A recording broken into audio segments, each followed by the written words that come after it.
What's up, everyone? Welcome to the Go Long Show. Tyler Dunn here. Jim Onis there. We're fueled by our good friends at Fatty Beer here on the podcast. GoLongTD.com for all deep dives, all player profiles, columns, draft coverage. By the time you're listening to this podcast, I believe it will be out. Two-parter, Chicago Bears, Caleb Williams. Can he exercise 105 years of demons at the position? It was unbelievably fascinating to kind of sift through the rubble that is the Chicago Bears and the quarterback position. Jim, Jordan Love just threw for more yards and more touchdowns than anybody in the history of the Bears. So, yeah, some really good defenses have been wasted over the years. It was exploring. It ran deeper than they didn't draft Patrick Mahomes, right? I think that's the point. You can draft the quarterback, but you better get it right after that. They better get it right with Caleb Williams after taking Caleb Williams. So an autopsy of sorts on the Trubisky situation, on Justin Fields and his processing, lack thereof. It's all up at golongtd.com for our paid subscribers. So if you're just listening to the podcast and you're thinking about upgrading, it is a very good time to upgrade. $8 a month, $50 a year for everything at the site. Jim, what's happening? How's your week going? Tyler? A lot of NBA, right? Oh, we're heavy NBA right now. Loving it, loving it, loving it. I don't do hockey. I always told you when I first moved to Buffalo back in 13, I would go out, in the summertime. I couldn't wait to the weather's great. I'm like, oh, I just go watch some NBA. Not on anywhere. And I was like, ooh, I never witnessed this before. So there is no such thing as basketball playoffs in Buffalo. It's only in your house it exists. It does not exist at any bar or restaurant. Anyway, but I'm enjoying. But I wanted to touch on. You came out hot today. You came out with you're ready to roll with the Bears and I think about that draft. I mean, that draft is why this whole podcast started. When we think about the Bears taking Trubisky and us with Mahomes, and it's crazy that draft will never probably not be talked about. And we explored that, right? That draft. I could have spent 4,000 more words on the decision behind Chicago. I mean, we had Josh Lucas on the podcast. He explained why they went the Trubisky route, and you've explained why you went the trade down route. And you weren't alone. There were other teams that took players like John Ross. Here's what we have to talk about. Touching on that draft. Greg Williams came out this week, the now defensive coordinator in the XFL, UFL for the DC Defenders. But our man Greg, I always tell you, the stories from New Orleans are endless, but he never lets you down. But he is now taking credit for talking the Browns out of drafting Mitch Trubisky, #1, and he talked them into Myles Garrett about the morning of the draft. Tyler, man, I respect Greg Williams. I'm calling BS. Those decisions are made. That's not how it works. And it's just amazing that these stories come out that he basically, because what I want to say is, really, Greg, and really everybody, what you should have done is talk them into Mahomes. If you were such a good evaluator of all these quarterbacks, why weren't you pounding the table for Mahomes? Because if everybody was, this is the greatest quarterback we've ever seen. It's crazy when we border, when we break these guys down at the end of the day with Mahomes and Brady, where they were drafted. Like the fact that they weren't the #1 picks and just clearly the best players to ever play the most coveted position were whiffed on by teams. You know what's wild about the Cleveland Browns atop that draft? You know who was pounding the table for Patrick Mahomes? Have we talked about this? I had a trusted Brown source tell me it was David Lee, the quarterback's coach. He loved Patrick Mahomes. He was pushing, and he was with you guys the 2 years before that year with Cleveland, right? Yeah, he saw something in him. It's all revisionist history. Everybody's got to get their story straight after a draft because your reputations are on the line. That's why we love having you, Jim, because you're so honest on the hits, on the misses, on the thought process behind it all. It's fun. Like it's not that like LeBron said, at the end of the day, it's a basketball game. At the end of the day, it's paid fantasy football for a living. I mean, let's talk about it. Like it's real life fantasy football. Like So when I did that series on the New York Giants a couple years ago, and it involved draft to draft to draft, like why they took a running back when somebody really wanted Bradley Chubb, stuff like that, and the Daniel Jones pick. One of the scouts told me that he wouldn't have been surprised. There was a survivor on that scouting staff. He did not survive to the point of this conversation. He has since left. Uh, this scout told me he wouldn't be surprised if this guy went back into the computer and like changed his grade on a prospect to make himself look better. Like, is that possible? Can you do that? Can you go back in and scrub up your mistakes as a personnel exec or a scout? you could back in the day when I first started.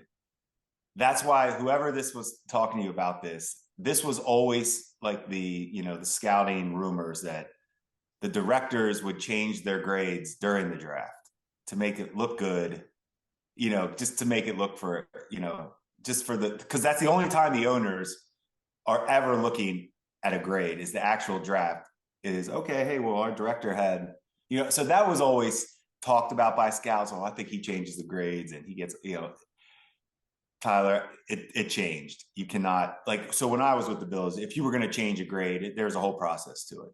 So yes, no, you can't change grades anymore without going through why. That's good. There should be a track record Oh no, for, that's an old that there was a time though. Because when I first yeah. started, it was you could see where I bet people could mess with the numbers. That's why I enjoy this profession. You write a story, it's out there. So, we can do our victory laps on Jordan Love and this player or that player. But hey, there's also a story out there on Lynn Bowden taking over the NFL. So they're not all going to be hits on what you feel in this game.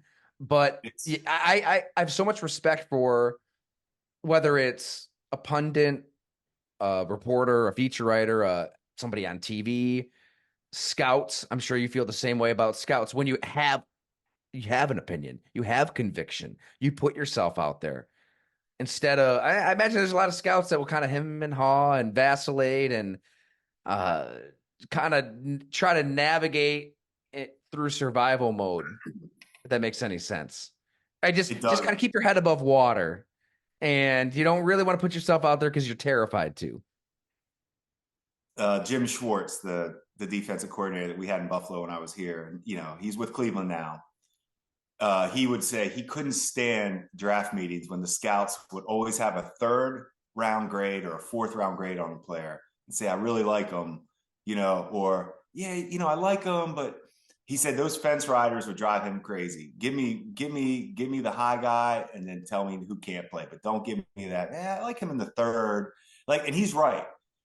If you think a guy is good in the fourth, honestly, he should be good in the second. I mean, it's not that big of a gap. So don't over it. I think scouts get too caught up. I did when I first started as an area scout. You get very caught up in the round that he should be drafted in. Mm-hmm. You're right out of college. All you know is kind of basic position specifics for players. That's all I knew as a scout. I didn't know rounds. I didn't know how to, you learn that as you go and you get educated by like Mark Ross or Tom Modrak for me, Mike McCartney, who's Kirk Cousins' agent. Guys like that helped me learn the game of scouting and how to grade players. That's learned. Michael McCartney, and there should be a podcast on him. We should try to get him on sometime because that I can see a really good scout becoming a really good agent, and vice versa. Like they're the best agents, they're scouts. Like they know what they're looking for football wise. I love having conversations with, a select few agents. Obviously they're going to have a perspective and a bias. They're fighting for their clients, but there are some really smart football brains in that world too. Yeah, Mike Because was. you hear agent and you might think, oh, used car salesman, right? But no, there are some really good. I think the best ones, they know what the hell they're talking about. There's a reason Mike McCartney gets that kind of contract for Kirk Cousins again and again and again. you just nailed it by saying the right ones. It's just like any profession, But Mike, I never asked him personally, and we still talk, but I never asked him. When he was let go in Philadelphia, he didn't pursue other positions in the NFL. He was on pace. He was on pace to be a GM in the NFL. I mean, he was part of that McNabb and John Runyon, if you remember the right tackles, and Yeah. all those Eagles, those early those Trey early 2000s Thomas, Jeremiah Trotter. all those guys. That Mike McCartney was part of that, and Tom Mojack were part of that, putting that together before Andy Reid got hired. So that's what I mean. His career path was there.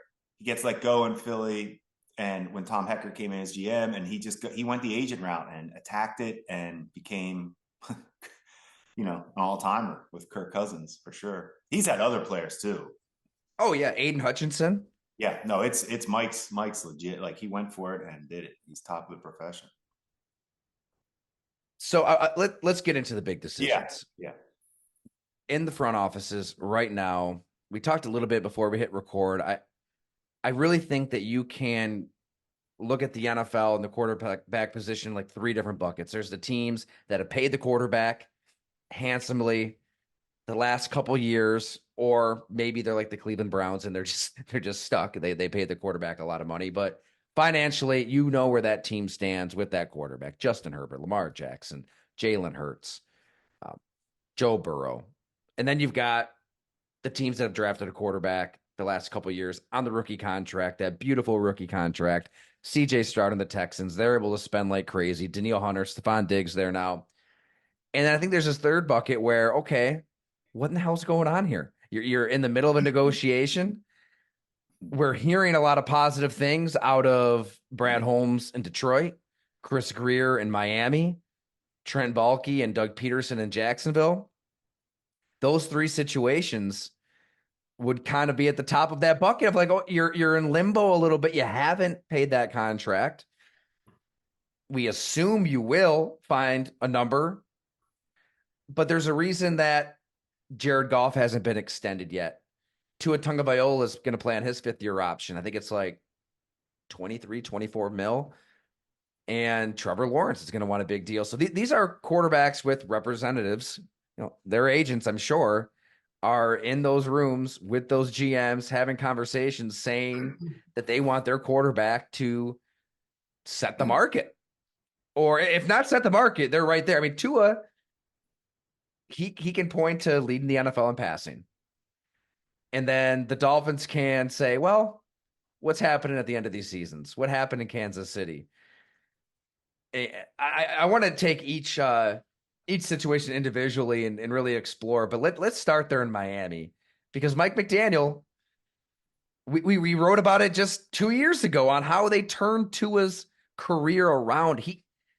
He thought that he was becoming this terrible quarterback. He was losing his confidence. Brian Flores beat him down. They went at it at halftime of that Titans game. It was ugly. In comes Mike McDaniel, shows him all of those plays to help him get his confidence back, help him believe in himself. They trade for Tyreek Hill. They've got Jalen Waddle.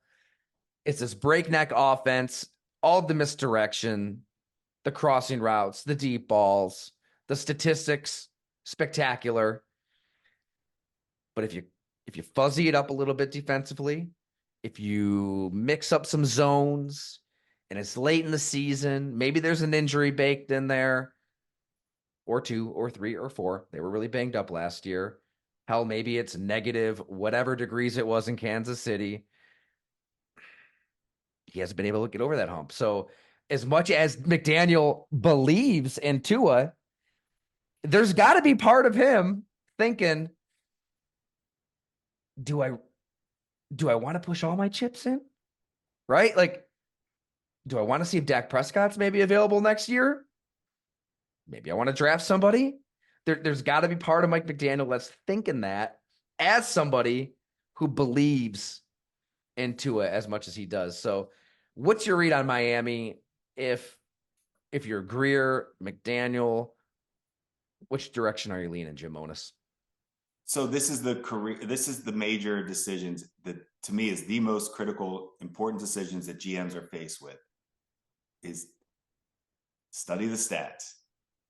Why are you number one? Are you really number one?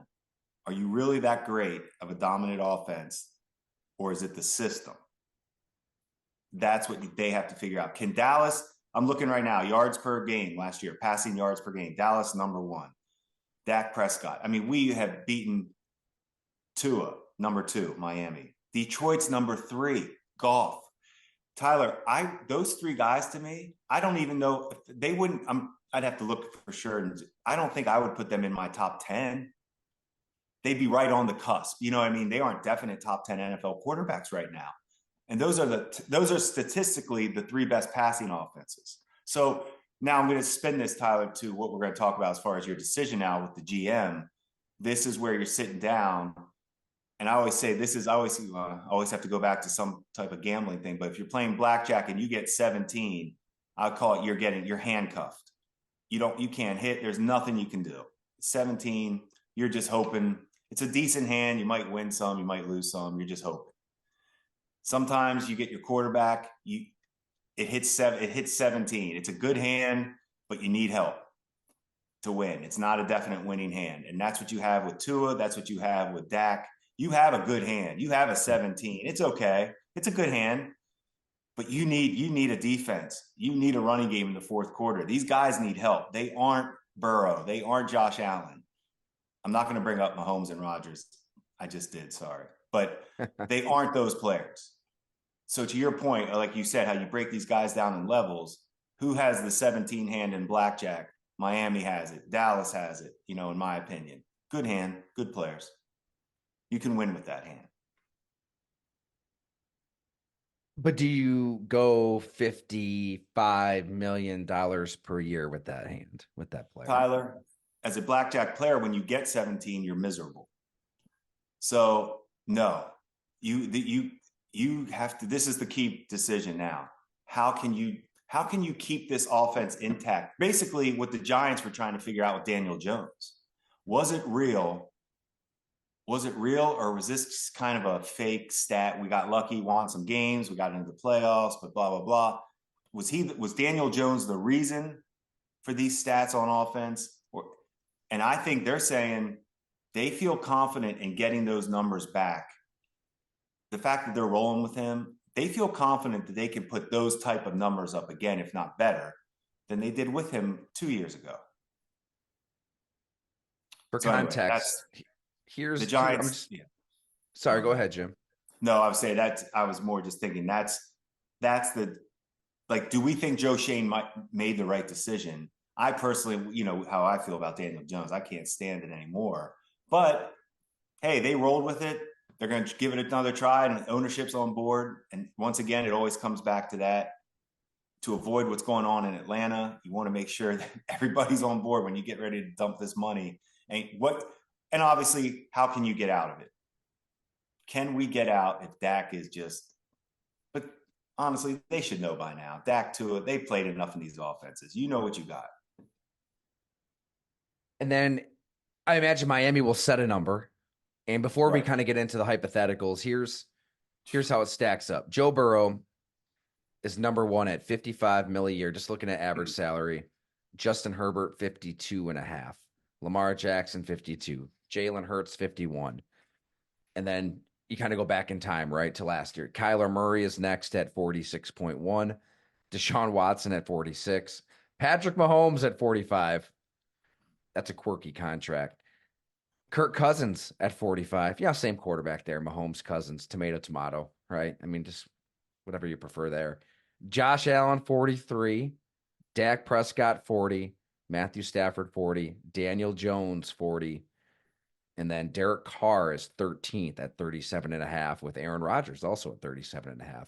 And then you got Jared Goff at 33.5. So, if you're Tua, you could play hardball. You could bet on yourself. You could say, I'm worth 55. Led the league in passing.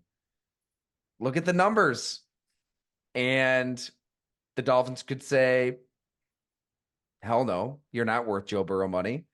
Look at how the seasons have ended.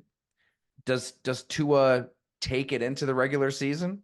Does he play on this fifth-year option? Does he Could he go the Kirk Cousins route? Bet on himself, test the open market. I would imagine the Dolphins are going to offer.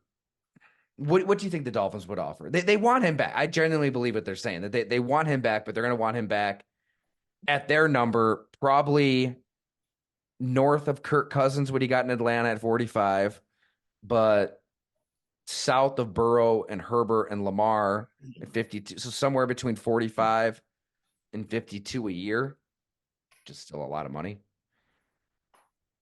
That's where it's headed. It's going to just, we should just replay this next year at this time and revisit the quarterback salaries next year compared to this date, because I feel like it's just going to keep it's going to keep stacking itself, restack, restack, restack. It's wild, because that's all you do. You just go off comparables, just like buying a house. You would think that Tua would get to that point of self-awareness and be If willing to get into that gap. what you have to do is structure this where you have to be able to get out. You have to. They have not proven enough to deserve, in my opinion. I would never pay Goff or Tua the same money that whatever that we consider Burrow and Lamar and Josh, Mahomes, blah, blah, blah. They aren't those guys. So you have to find a way to structure it. Unless you feel, I mean, now that's different. Those GMs might feel those quarterbacks are there. Brad Holmes might feel Goff is, because Tyler Goff might be the highest paid quarterback in the NFL. The case for Jared Goff, I mean, his representation, they can sit at that table and say, where in the hell were the Detroit Lions before I arrived? And what are you going to do if you don't pay him? Who's option two? Durable as hell, tough as hell, plays through everything. I mean, think about some of these playoff games. I mean, remember this? I the Rams did not play well, but that Super Bowl game, Bill Belichick, they just beat the piss out of Jared Goff. I mean, this guy is physically tough, mentally tough with how things ended in LA. He was collateral damage in that trade. It was, yeah, we'll give you all these picks, but you got to take Jared Goff and 33 million a year. And he has outplayed that contract. He is perfect for what Ben Johnson wants to do. They are a decision away from being in the Super Bowl, which would be his second Super Bowl appearance with his second team. You just paid him out, Ross St. Brown, Penei Sewell. I think that who has a stronger case to make? That's probably the question. Jared Goff or Tua Tagovailoa or Trevor Lawrence? Who can realistically ask for the most money out of those three? I actually think Goff can. And I would take him over those guys. Still relatively young, too. He is. He's done it, Tyler. To me, like, Yeah. to what you just said, he's done it. He's going through the heartbreak. He's been in the Super Bowl heartbreak. 29. Last year was heartbreak. 29, he's right in the prime. He's fine. He's better than those two. I'm with you on that. That's what I'm saying. I think the way we're talking this through, he's going to be the highest paid guy. Everything you could want, right? He can process. He can get the ball out fast versus man versus zone. A lot of it system related, Ben Johnson related. At some point, we've got to give Jared Goff some credit, though, too. Right? In LA, it was all Sean McVay, system quarterback, basically written off as a robot, right? Just this AI quarterback who's just doing whatever Sean McVay says. He was always more than that, and he's proven it in Detroit. And this was a team they tore down to the studs with Dan Campbell and Brad Holmes. They wanted their own type of player, 1 through 53, and he was the quarterback from day one. He went 3-10-1 in year one, 9-8 in year two, 12-5 last year. He's thrown for over 4,400 yards in each of the last 2 years, 59 touchdowns, 19 interceptions. Is he athletic? No. Is he aesthetically pleasing? No. Who cares? Right?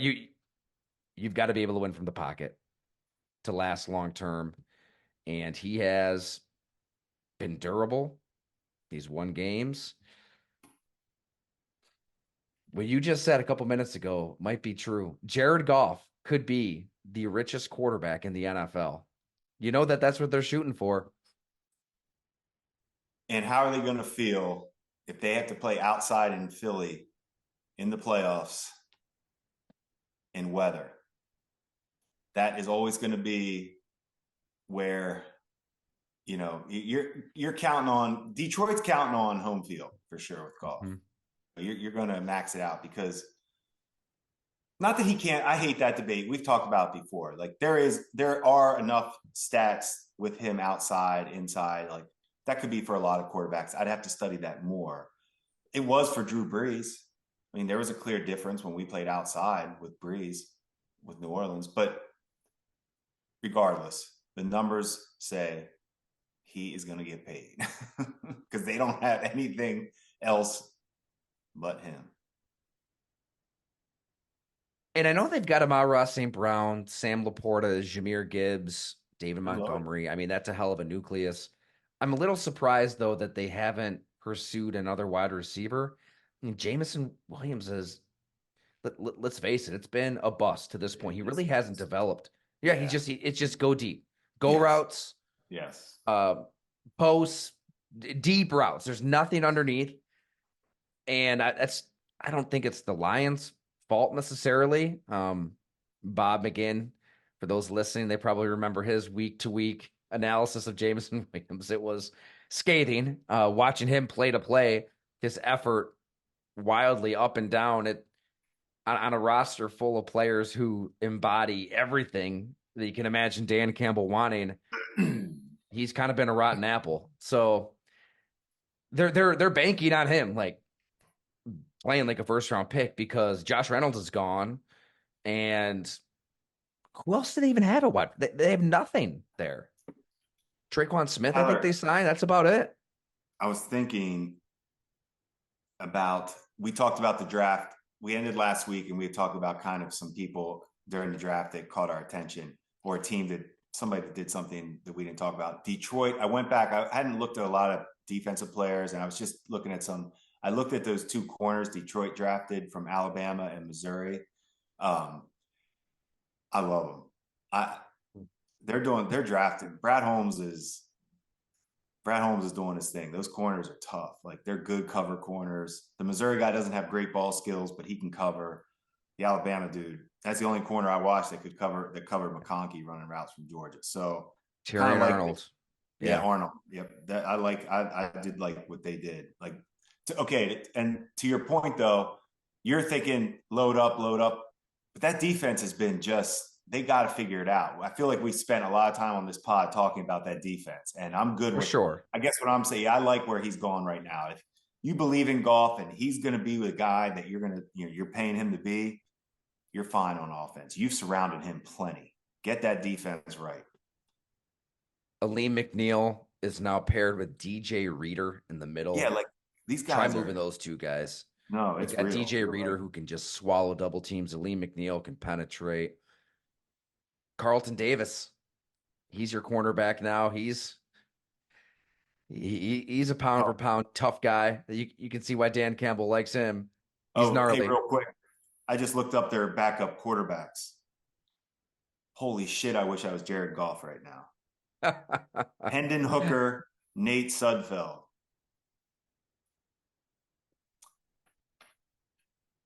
$55 and a half mil a year.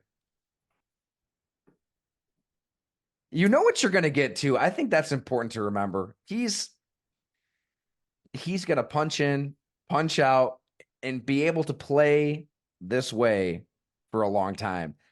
He's 29. He turns 30 in October. This is a game that I believe will age well, especially with the direction of the NFL. It's not like that contract would backfire financially, right? Like he's not running around taking shots. No, they're fine. They're competing every year with this team. They're loaded up. The offensive line's loaded to protect. You have to protect a quarterback that can't move, and they can. And they can run the ball. I think that size is a factor too. If we're comparing him to Tua, Tua's smaller. If he gets pressured, we haven't seen him athletically evade that pressure. Tua does not move around great. He's limited. I mean, and Goff is below two. Like that's my issue though. I'm going to keep coming back to that with Goff. I don't want to overlook that. That's a sitting target, man. There's a lot of I've been. How many times have I told you the stories about every defensive coordinator I've been around? They don't want to see. They don't want to see Richardson. They don't want to see Hurts. They don't want to see Lamar. They don't want to see Josh Allen. Like those guys are nightmares if you can move. If you're not moving, Tyler, those coordinators are sleeping better at night. I promise you. Right, Jim Johnson. Yeah, I can't. I stick with that. I You get probably I like how. nervous ahead of Yeah, Michael Vick. but I believe that too. I mean, I feel like there's enough evidence of it. I mean, doesn't mean you can't. Doesn't mean anything as far as yes, you can win with Golf style for sure. He's been to the Super Bowl. He's proven it. Do you think that Mike McDaniel, though, there's part of him as one of, if not the brightest offensive mind in football? Part of him dating the girl, wondering what else is out there. Is he selling Especially when he himself sees short? Is he settling? when he's looking back at his old team with Brock Purdy in the seventh round, Right. just He looking sees like what Brock everything, Purdy's doing. looking like everything you could want in that offense, like everything you Bobby could want, Slowick in Houston, he coached with him. He's got CJ Stroud. everything you could want in that style of offense. Again, yes, Tua isn't. You're right. It's Chris Because Greer. publicly they're in love, right? Like publicly, this relationship is It special. has, but it is. He's not going anywhere. You can't get the stats when you put up those numbers. You got to run that back.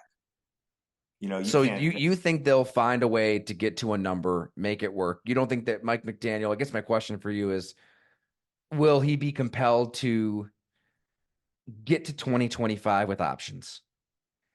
Get to a spring where maybe Dak Prescott wants out. Maybe Yeah, there's somebody in the draft he likes. I like where you're going with this. You're thinking if this year isn't, if it doesn't meet the standards of the previous, yeah, can we move on in 25? I mean, do you think he plays on this 5th-year option? I would assume a deal gets done in I July think deal gets sometime. done. I think deal gets done. I think deal gets done. Yeah. I think as much as he probably does wonder what else could be out there, he strikes me as an honest coach at that microphone. And I mean, he thinks if they keep chipping away, they added Jalen Wright, right? They weren't able to do much. They sign Odell. The so I was just defense, checking. they have got a new defensive coordinator. Jalen Phillips will be healthy. They were talking about injuries at the end of the season. I mean, they had Bruce Irvin out there, 36, 37, Bruce Irvin. Jordan Poyer's down there now. Jordan Brooks. So I don't know if it's a better defense. I mean, you lost Christian Wilkins and Xavier Howard, they let go. So I will say there's enough this. change where he can talk himself into getting over that hump this year, a third year. Don't do it now. And then you did pay Tua Tagovailoa that money. We're racing ahead to December, January, but then it would be a little buyer's remorse, you would think, at that point. You're right, though. They need their defense. Their defense needs to. They need to take it another level too. I mean, and I'm like Chop Robinson was the defensive end they took, so that's gonna be one to pay attention to. If they miss on Chop him, Robinson, right? if they miss on Chop Robinson, that's going to be interesting because now you're whiffing on a first round pick, and now Tua better if you're going to pay Tua, he better bail you out of that. If you're Chris Greer GM, I would think. I would think Chris seems like he must be a lifer in Miami. So, and he should. I mean, he's been there forever. So, I feel like he'll definitely get this done, and he'll have a way to get out. It'll be a 2-year deal. They'll be able to get out after 2, I would think. That's it. That's going to be the concession on Tagovailoa's You part. have to. I don't think you could tie yourself to 2. I don't. There has to be a way to do that. Because we kind of buried the lead. I mean, more than anything, what scares you in paying Tua is look at geography in your conference. He plays bad in the cold. He plays bad in the conditions. The numbers bear it out. He's a different quarterback if you throw a little precipitation in there, if you throw a wind chill, and in the AFC versus the NFC, like his game is way more conducive for the NFC. In the AFC, in your own division, Buffalo, New Jersey, Boston.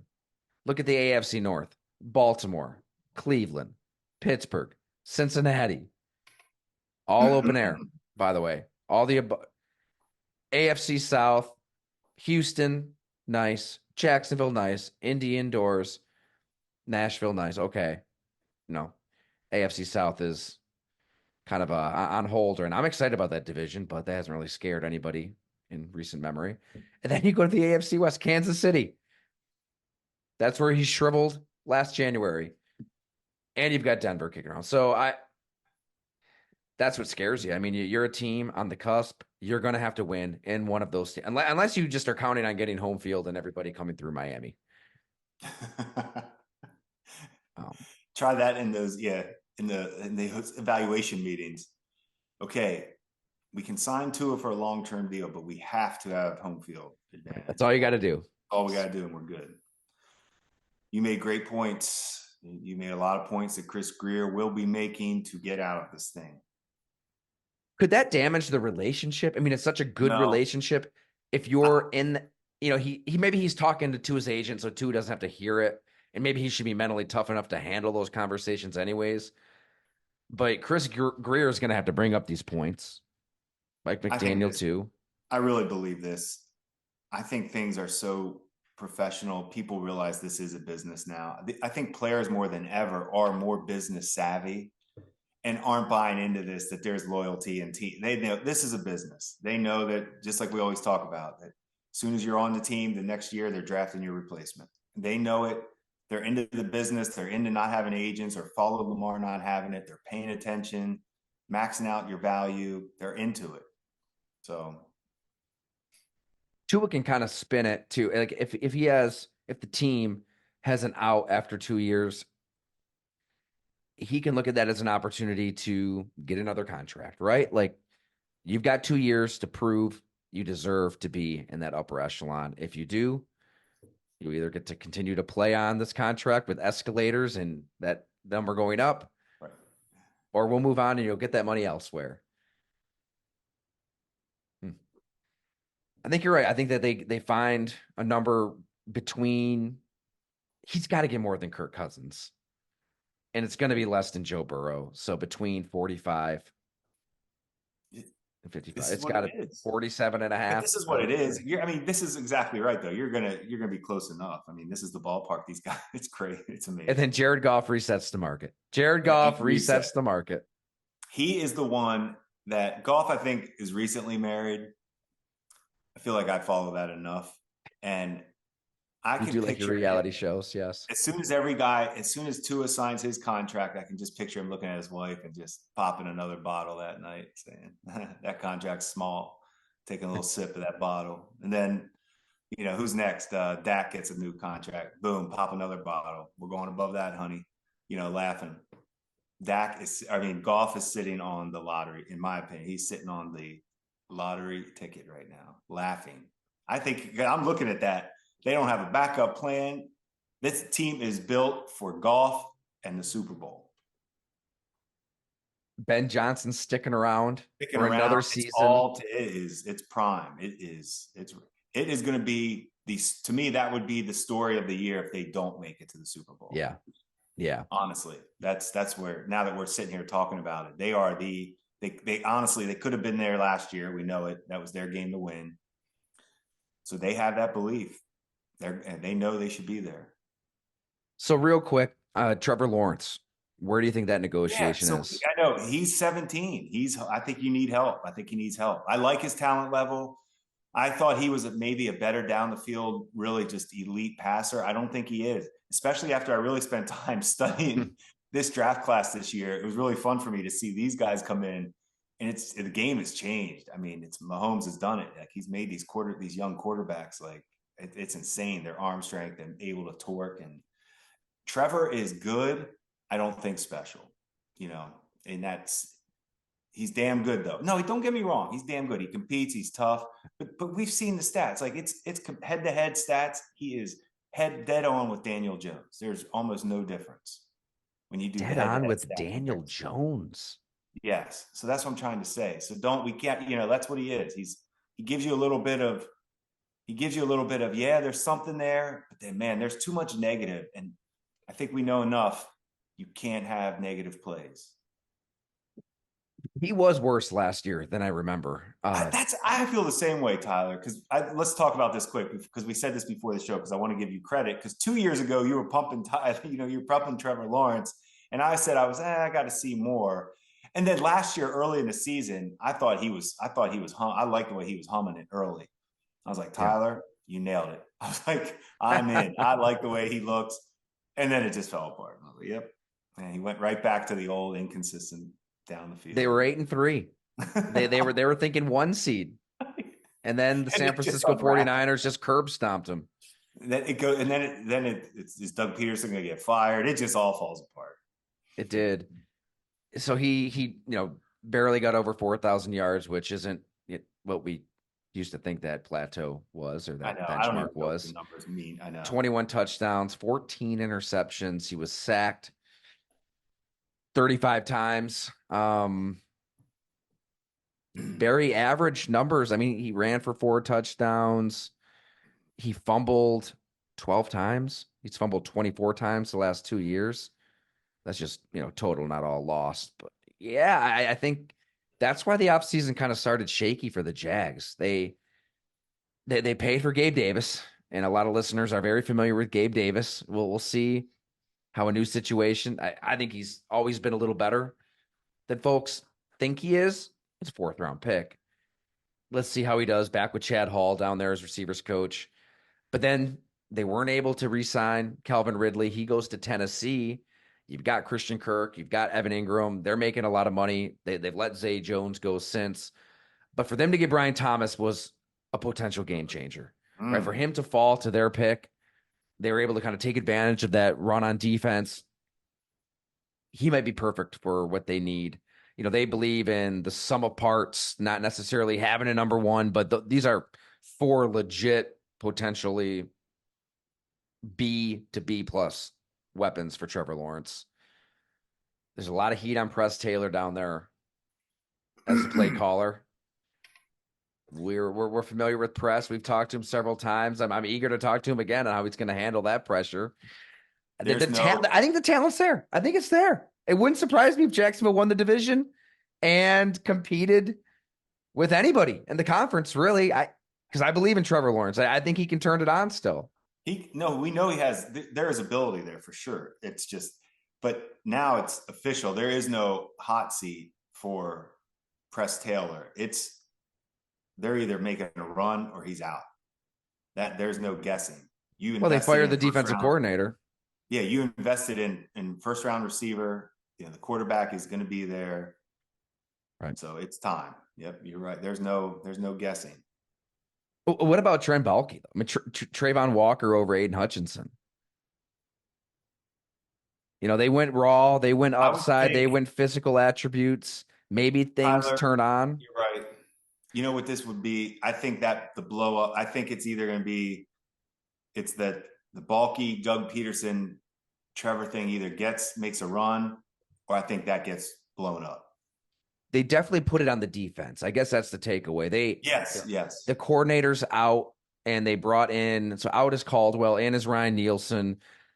Eric Armstead comes in, old veteran from San Francisco. They pay Josh Allen. That was kind of another turnaround point this offseason where it shouldn't have gotten to that point. You think that's a contract that you would have kind of ironed out.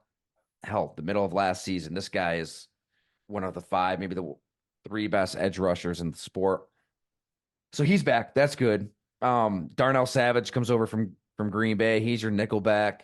Ronald Darby still kicking at left corner for the Jags. That's a fun pick. Good pick. Hey, toast one there. That was a Jim Mona special. No, Buffalo Bills. I don't like, you know how Tyler, everybody was involved. Everybody liked Ron Darby. It wasn't just me, but I mean, That's right. That's we right. were all, no, I know, but it was, I do love I always talked about how Rex and Dennis Thurman, they put him right in the mix, like right on the field. They're putting it on the defense. So if it doesn't work out this year, you're probably right. It could be a reset. They got the new stadium coming in. Oh, fascinating team. And we've got time, several weeks to dissect it. I'm Tyler, hoping to get down there to Jacksonville again. So we'll they're continue good the to you. Jags You conversation. always seem to make it. I don't think you have to twist your arm to get to Jacksonville, Tampa, and Miami. I see a lot of stories coming out of those I plead but the I don't fifth. blame I you. plead the fifth. Hey, you spent your time in Green Bay, Buffalo. You Yeah, deserve a come little. on. I'm Right. saying you spent your time. Hey, Tyler, can I The do a prime real quick? years. The prime years. Can we do a real quick? I'm going to do the quickest summary and be done with it forever. This Austin Rivers nonsense, whatever. Yes, that's right. Because Okay. I do hear a sunny bath Oh, situation over my shoulder. go So ahead. Go ahead. Go ahead. let's hear it. I want to hear it. It's going to be quick. So the Austin Rivers thing, can 30 players from, he said 30, whatever. Don't worry about the number. Could NBA players play in the NFL or could NFL play in the NBA? The answer to me is simple. I'm going to break it down like this. There are currently 2 players in the NFL that are on active rosters that have started in the NFL that never played high school or college football. Chris Manhertz, Canisius basketball, and Ali Cox, Mo Ali Cox. Mo Alley Cox. Yep. They did not play high school or college football, and their first reps of football were in the NFL. Basketball, Okay. there are no NBA players playing that did not play high school or college basketball. I'm not 100% sure on that, but that would be something you would have to research in the NBA. If there aren't any, I'm sorry. I do feel like there's an attrition Basketball is with the football, hardest sport. though. Yeah, I hear you. But It's here's because why, football's Tyler. changed. But here's the only thing: the tough. I'm not doing the toughness stuff. I get it, but basketball. Think about basketball You're though. not doing the toughness stuff. That's the whole argument. Basketball players are tough, man. You can't be tough. You gotta watch those guys, man. Those basketball players are tough. Yeah. There's plenty of diva receivers. There's plenty of diva players in the NFL, just like there are in the NBA. Promise you. What was I going to say about? I got off that toughness thing. Well, you know what though? Vince Williams, Steelers linebacker. We did a story on him and the lineage of the Steelers linebacker a couple years ago. He made this point then. He said, "Look, you don't have to be quote unquote tough to play football anymore. The way the game's changed and the way the league has kind of steered its product via rule changes and emphasis, you can be a track guy and run around a football field and survive. It has changed. So it's not, I'm not advocating for bull in the ring and Oklahoma drills and carnage. I'm not going to be a Neanderthal here, but there has always been something different about football. There's always that moment No question. in a training camp. Is this shit for me or not? And I don't know if you're asking yourself that question anymore. No, we've talked about it. No question. You have to be a different animal to play football, hockey. I don't understand. Different animals. No, but you're getting down to the nitty gritty. Like you're just pointing out facts. I'm just going. You know how I do it. Straight facts and athletic. There are no players in the NBA that did not play high school or college. So okay. Well, then I'm going to let you have that final word. It's hard to argue that. But that argument. We can't. That's done. No more. We were going to make that the topic, and then 48 hours passed, and we're like, Austin Rivers. Okay. The only reason I was excited about it is because Manhertz was, we signed. Yes. That's why. So hey, and kudos to Austin Rivers. I mean, it's hard for anybody on any program to say something that rises above the muck, right? That was a take and a smart take that led to a smart conversation. Great call. Some high emotions. I'm glad you said that. I agree. Good for him for standing up because he's a young guy in the game. And you're right. Everybody wants to pump their chest now. And yes. Right. It kind of brings it full circle. Like we said at the start of the pod, like have conviction, right? Have a belief and stick with it in whatever you do. Okay. I'm going to go assist with the children. Thank you so much for listening, everybody, for watching. GoLongTD.com for everything, including You're Up, Caleb Williams, our 2-part series on the Chicago Bears, hoping to solve their 105 years of absolute torture at the position. We'll catch you next time.